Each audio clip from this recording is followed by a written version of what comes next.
All right, and we are back for another episode of Influencer Profits. Our guest today, we have another power duo joining with us, which I love seeing two people and they're like working together, and I just love it. So we have Andreas and Cheyenne Martinez. What's up, guys? What's up, guys?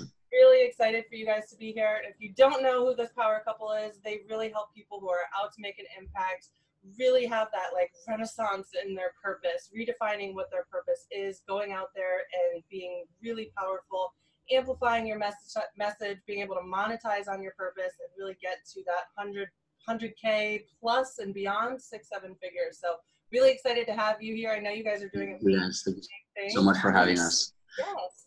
So yes, we chatted a little bit like before we pressed record, and our stories are so crazily similar to ours. So let's share with our listeners a little bit who you guys are, what you do, and like how did you get to where you are today? Definitely. Let my beautiful wife start first. Take us to that first. I get half of the journey. Yeah, so about 3 years ago in 2016, we were both still in our 9-to-5s. So I was a teacher. I was an elementary school teacher for grades 7 and 8. Andreas was at his own 9-to-5 too, being a marketing manager. And we were working like crazy. We were barely seeing each other, and we were newlyweds pretty much. We'd been married for about a year. Mm-hmm. And we just realized that the lifestyle we had was not what we wanted, and we didn't know how we were going to manage when we had kids of our own one day. So we decided to kind of learn about the world of online marketing and possibly create our own business from home, mm-hmm. create our own freedom, financial freedom, time freedom. So we dabbled into pretty much everything online. Everything under the sun. Affiliate marketing. We ended up finally going into agency. And it was a big learning curve, definitely coming from a teaching background. I had no idea what I was doing for a very long time. But ended up doing an agency, ended up kind of figuring out the ropes and getting multiple different clients. And we were making 6 figures, but we were really overwhelmed and just very anxious, and decided like we left the 9-to-5 so we could have more freedom and really do what we loved with our time. And that's not really happening right now. Right. So maybe we have to kind of reevaluate where we're going with this business. That's right. And so then in early 2018, we were on a trip in Thailand, and we kind of decided there, after kind of visiting some different sanctuaries and different shelters for animals, because I'm a big animal lover, that yes. I wanted to have more free time to kind of do things like this. To care for those causes, that's right. Right. And have the freedom to go and visit and do it for free if I wanted to, because I have the time and money to do that. So we decided that maybe education, just empowering people through education, was the route that we were meant to do, instead of just doing done for you services for the rest of our life. So that kind of got us on the road to education and coaching. Yeah. And then the second part of that was the movement, tribe building, communities. We didn't really understand what that looked like. And we just wanted to, sell our products and chase that freedom and money and meaning, right? Like all of us, like starting that journey. And probably a lot of your audience, right, that's listening to this also like saying, hey, I want this, I want that. How do I make this happen? And, for us, it was just really diving deep and understanding that it's the long game that we're playing anyway. And so we just started working with clients, just really getting to know them. Like, where are they hurting right now? Why are they stuck? Like, where are those fears, those real fears that are keeping them from taking action? Because it's usually like the longer, I joke with my wife a lot, I said, the longer I'm in this game, which is nothing, because there's people that have been doing it for 20, 30 years. I've only done it for like 4 years. I'm like barely starting. But the longer I do this, the more I realize it's about like self-awareness, mindset, knowing what you want, knowing how you want it. And that's usually what stops most of us. And for a lot of people, that might sound really intangible. They're like, where are those tactics? Like, where is that magic bullet? But it's like, you just got to keep showing up, and you got to, just care for people. And then that's really when the movement was born. So we love that idea of like education plus a movement or plus community, like equals like a powerful long-term business. And then that's when we, the two bottom lines, right? The purpose and the profit. That's right. So always double bottom line. Making sure every decision you make for profit is aligning with the values that you have for the greater purpose behind the business. Yeah. That's awesome. So how is it, like, I know you talked about some depression, some anxiety, all this stuff, these transitions, these like really tough, like going from, making a ton of money to nothing. And then like, how does that like like working a relationship, you're like, you guys are like, you know, trying to make this change, and like, talk about that a little bit. How did you guys make it like through that without like like fist fights out in the? We know very well what it can be like. Yeah. Yes. Yeah. It's not easy. It is not easy. Honestly, it's been a journey of a lot of self-awareness, really recognizing what our strengths are and what our weaknesses are, and being humble enough to admit there are some things I'm not very good at, and you have that strength, and you need to help me with that, and vice versa. Yeah. I'm better at you than this, and I can help you become more confident in in this area. So it's been a lot of patience, and a lot of humility. Like I said, especially going through the anxiety, because I think the anxiety for both of us, a lot of it was coming from not really knowing or not wanting to really step into a leadership role that was at a higher level, like really being that servant leader that was just willing to put themselves out there at the cost of any kind of criticism or making a mistake, because you always are, right? We're always going to make mistakes. You're always growing. And so the anxiety was just coming a lot from how do we step up into this new position and doing it, like you said, together in a way that is authentic and really clarifying both of our strengths and bringing the best of both of us to the table. So has not been easy, but actually talk about that. Like, how did you get over that? Like that hump, right? Would you call it like imposter syndrome of like, like, how did you get over the imposter syndrome of like, am I really like, should I really be doing this? Like, is this really, you know, do they really need to learn from me? Blah, blah, blah, all that stuff. Like, how did you guys get over that? Yeah, that's a great question.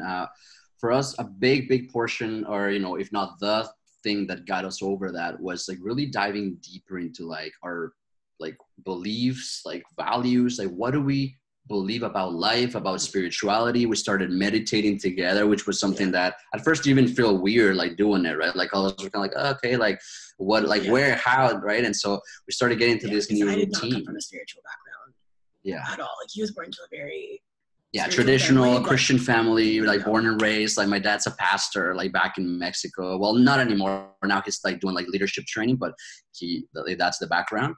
And so for us, it was like exploring into like, like all this talk of, you know, stillness and like, you know, really love, like unconditional love. Small questions like that. Honestly, it was being vulnerable enough to open up and say, I don't know what I'm doing. I need God, I need the universe, life, you know, we all have different ways to call it. Like, I'm sure, you know, you guys listening, but, you know, ultimately it's finding really that purpose of like, why am I here on this earth to do? Is it to love other people? Is it to service? And just keep telling yourself that story, because tomorrow your mind will tell you once again, no, that's not true. Well, then you have to keep reinforcing and reprogram that, like, what you know is true. And it was just practice over and over, keep doing that. So that got us over that, I guess. It was deciding that it was our moral obligation to do it, regardless of how insecure or unworthy we felt. That if we were not going on camera, if we were not showing up and creating content for people and helping them, that it was kind of selfish of us, because I'm thinking, what are people going to think of me? Or am I going to say something stupid? Yeah, it's me focused. Focusing on the higher purpose of serving, even when you really have a lot of imposter syndrome and don't feel like you're the best option or you're good enough for them. Yeah, I remember a time it just came up to me. I totally forgot about it until you just spoke. You just said something. So I remember a time when I was first getting started, I was just so overwhelmed that like I didn't think I could actually do this. You know, I didn't have a lot of support. I was literally like on the floor, like just crying to God, like I quit. I can't do this. I know that you've called me to do something big in this world, and I just can't do it. And I was like literally at my moment where I was like just about to quit, and I heard this voice, and it, you know, wherever I heard this voice, and it was like, there are people out there that need you to get up and step into your calling. And ever since that moment, like I got up, I like wiped my tears, and I was like, all right, well, I'm gonna do it for them. And I was like, that's been my focus, was like, I'll do it for them, because me in here like wasn't anywhere near where I needed to be at the moment. So when I just had my focus out there. So thank you. I totally came back. That was a memory that just came back. So thank you. That's amazing. That's amazing. I have one question for you guys. Like, how did you, so you were not spiritual at all, your teacher background, and your dad was a pastor and super Christian. I'm sure it was very militant, kind of growing up, like very strict in that world. How did you guys where did the spirituality come from? Did you guys go to Thailand and like lick a frog and had some kind of thing or something? I'm just trying to think of like, how did you guys make that transformation from the super, like, this is the way the universe is, to like talking about quantum fields a second ago? I know. I mean, I really wish I could be like, oh, you know, I figured it out. Like, I just suddenly had an epiphany, like, but it was honestly just by the grace of God of like, just even coming to the realization, because we took at different journeys. At some point, we both started our own spiritual groups, and we had a really big divide where she was like, I believe in these things. And I was like, I believe in those things. And we kind of parted ways, and it was like hard. Yeah. I've always been agnostic. I just never really subscribed to anything. I've kind of always, I never really went in depth though before about a year and a half ago. That's when I really kind of just decided to put fear aside of what's expected of me to believe, and just kind of like dove into anything and everything to really learn. And I still am learning, but yeah, I think when I started meditating, there was, I guess, one more the most tangible moment that I can say was we came back from Thailand. It was about maybe a week in March of 2018. And you were meditating, and he was teaching me how to meditate because I wasn't super open to it. But I'm like, all right, I'll give it a try, because clearly this anxiety is not working for me. And I started meditating for the first time. I finally just, all right, I'm going to surrender to it and just see what happens. And I started seeing like the chakra colors in my mind's eye. And I didn't know what the chakra colors were, but I just started seeing them before I even knew what the order of them. And that was the moment I was like, okay, maybe there's something here. And that kind of was what pushed me into really being more open to really learning more in depth about, all right, let's try and seek some of these answers. And even if you don't have a specific, subscribe to any one belief, you are open to the realization that, there's something more, and your service and the purpose does really matter. And you have to play that out in a tangible way in actions on this earth for the greater good. Yeah. And in that same time, it was crazy, because while she was going through that on her own, like, I heard that voice of God, like, that I hadn't heard in such a long time, because I was just doing my thing. And like, I didn't even have the discernment to know like my thoughts from like God's thoughts. And he said, I want you to fast. Yeah, you have a lot of fear. I need you to fast. And I did my very first like 3-day water fast that I thought it was crazy. But at the end of that, I got like the gift of tongues. I started speaking in tongues, like at the end of this like chapter. And I wasn't seeking for it. I wasn't in some crazy event or anything. I was in my like balcony right here, just meditating at the middle of a day. And all of a sudden I just like bursted into that. I started crying. I said, like, God, like, you're alive. Like, I want to seek you more just because of who you are, and stop thinking so hard about all these labels, all these different things that maybe were my own like religion holding me back from like experiencing what is true, what is lovely, what is good. And that like just united both of us back in this like love pillar. Right. Where it's like judgment and who's right, you got it. Wrong, and that was big. If love is the highest value, if that's the highest virtue, then that's what we should be treating each other with. Yeah, that's awesome. I love it. Yeah, so I love where this is going. And so I know you guys are both very open, because ultimately it's all about being authentic and being who you truly are. That's who you attract. And I know that's part of what you do, is helping people, get into, taking their purpose and their passion and being able to profit from that. So, for our listeners who are maybe listening, and I know that sometimes talking about spirituality and all of this stuff, it can bring up a lot of shame, it can bring up a lot of guilt, it can bring up all of these things and these uncomfortable things for people. So I want to just kind of speak on that, on how can you, really step into and find that purpose and find that calling in your life, and be able to let go of that shame and all that stuff that can come up when we talk about this stuff, and just be really powerful. From your purpose. Yeah, for sure. For me, a huge pillar just to remember, and I think that this applies just universally, anyone listening right now, like if you check out what Matthew 7:7 says, it's the classic, like, ask, seek, knock. like ask to do with your questions, seeking to do with your heart, and knocking to do with your actions. Like I really believe that that's like a law in the universe, that if you ask, you will receive. And if you seek, you will find. And if you knock, the door will be open to you. But it can't happen if you just try it one day and then you give up.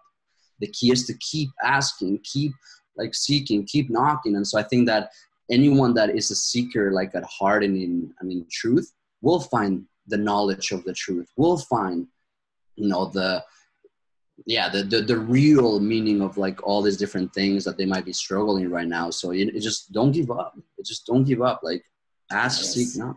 Giving yourself that freedom to explore. Right.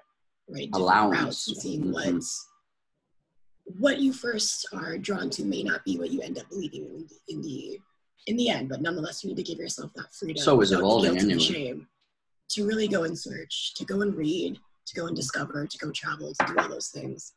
And I don't know, I guess so that's a big part, is giving yourself that freedom, and also just knowing that we're all meant to serve in some way. So that purpose should, it is a part of you and it is a part of your personal growth, but it's also about what is it that you are serving the world with. So discovering, you know, since you were a child, like what cause? Was it animals? Was it children? Was it nature? What is that topic in the world, that social issue that whenever you see it, you know, you just can't stay silent? There's got to be something that really just makes your passion burn. You're like, I need to be a part of solving that problem, or at least spreading awareness, right? And that's what I have found, is usually the purpose is connected to just that issue that you can't stay silent about, right? That you really have a drive to help. That's awesome. So right now you guys are doing coaching. Do you have a course too? Yes. Yeah, the Social Entrepreneur Accelerator, we called it. That's awesome. So you have the course, you have coaching. What's the next level? What is the next, like 1, 2, 3, 5 years look for you guys? Are you wanting to do events or big events? Are you wanting to do retreats? Are you wanting to speak at other people's stuff? What is the vision for you guys? Amazing. The vision, definitely retreat. I think that's the word, because we're really excited to. It's just hard though to like start unpacking all the spiritual stuff, because like, you know, it's just so many layers. You always have to be humble to be like, well, that's only 0.00001% of like what it could even be. So sometimes to claim certain things. Anyways, but we're really passionate about like joining that spiritual like aspect of it with like the business and personal development. I would love to create like 5-day, 7-day experience in Costa Rica or something. And exactly. So the business, spirituality, and philanthropy. I think those are the 3 different sections that we'd love to have. An event around. So if it was in Costa Rica, do some kind of inner work, because we know that's usually the stuff that's holding us back the most is ourselves. So doing the inner work, also giving them tangible skills and business. Going into medicinal plans, going into like really, you know, like transformational retreats, and then, you know, having also a portion of being like, hey, let's now talk about your business and your mission and what you're going to do to like not only make an impact, but also make an amazing income. Like money is amazing. You know, just, you got to use it for the right things. Right? Let's go save the jungle and the animals while we're here too. Right. Exactly. Something on the philanthropy side. Exactly. On with volunteering or serving. Something like that's what we have. It's the vision, you know, we're heading that way, you know, in its right time. Cool. That's really cool. You good? Okay. So something that I always like to ask everyone that comes on, because I think it's so powerful. I know you guys have had an incredible journey, and it's been filled with lots of ups, and I'm sure it also has had a few downs. You know, especially online, everyone always talks about the ups, and they always talk about the good things, and hey, look at me, I'm traveling around the world, and I'm going on retreats, and I'm doing all of this cool stuff, but they don't talk about all of the crap that it took to get there. Yeah, that's right. My favorite question ever, because it's always so powerful, but is, you know, what would you guys say has been your biggest, like, I put in quotes, failure, because I don't really believe in failure, but what would be your biggest like failure, and then how were you able to overcome that? There's been a lot of ups and downs. Is that, I think for me, the biggest one really goes back to my inability or my resistance to wanting to be in a leadership position. That's been probably the biggest thing that's been holding me back. Like since we started this journey, right? Because in the agency and things, you could be a little bit more, for a long time I was behind the scenes. And I was okay with that as long as I'm still serving in some way, but for what our vision is now with the purpose and profit, because the philanthropy aspect, the humanitarian side, I've always had that side to me. And I have to be in the forefront if I'm going to be talking about that and educating people. I can't be in the back burner doing that. So for a long time, and I still am sometimes, right, struggling with believing that I can't be the leader that people need, that what I say really matters, and it's, you know, can actually change the world. Because I mean, people say that all the time, I really change the world, but you can really change the world. And how are you tangibly going to do that? And really believing that, you know, your course or your program or you writing that post is really going to change someone's thoughts. It's been a struggle to really step up to that. So I guess my own internal, like, I guess it goes back to selfishness, right? Just wanting to do what's more comfortable and not what's really needed. That's been my biggest failure. At times I failed to step up. And so I'm trying every day now to make sure that I show up all the time with the idea of service and the greater cause in mind. Yeah, exactly. Oh, I love that. Yeah, definitely on the internal level, very similar to her. I think for me, it was more of like just being a coward. Like sometimes just not wanting to show up, just like hiding and being like, oh, I'm just going to take the day off because I can. And just like not choosing to like do what's right, you know, just kind of hiding, isolating, and just kind of like, yeah, just being a coward, like just straight up, you know, that's just what it is. And I think it's healing to recognize that it's part of that. And then that's how it looks on the internal. On the external looks like a lot of failed businesses, a lot of thousands and thousands of dollars being lost in paid advertising, in debt, in a lot of things like that, you know. So changing course instead of sticking changing course, and the guilt of changing, and then the shame of changing, and right. So I think that the biggest failure has been on taking a long time to accept and realize and not carry those things, and still like carrying guilt and shame from like years sometimes of things that have happened, and being like, well, I never want to sell a physical product because my e-commerce like bombed. But it's like, no, relax. Like you can, there's a way to do it, you know, if you choose to go that route, but don't just take that guilt and carry it. Like just get rid of it. Like just, you'll be way lighter and you can do your purpose and serve people. Right. So I think that's been on both levels, like internal failure, you know, and external failure on, you know, money and, you know, just, you know, going into debt and putting credit cards on the line, all this different stuff that has been like scary, but failing to do what's right. Failing to do what's right, like to get to the next level. We knew was right. Yeah. So it sounds like that was really powerful for you guys because it just brought you to a whole new level of awareness in yourself. So now when you're like, all right, I could take the day off, I don't want to show up. And I can relate to the wanting to hide. You know, there's times where like, well, I have funnels and systems and stuff to build. I'm going to hide behind my computer. And it's just much easier that way to do that.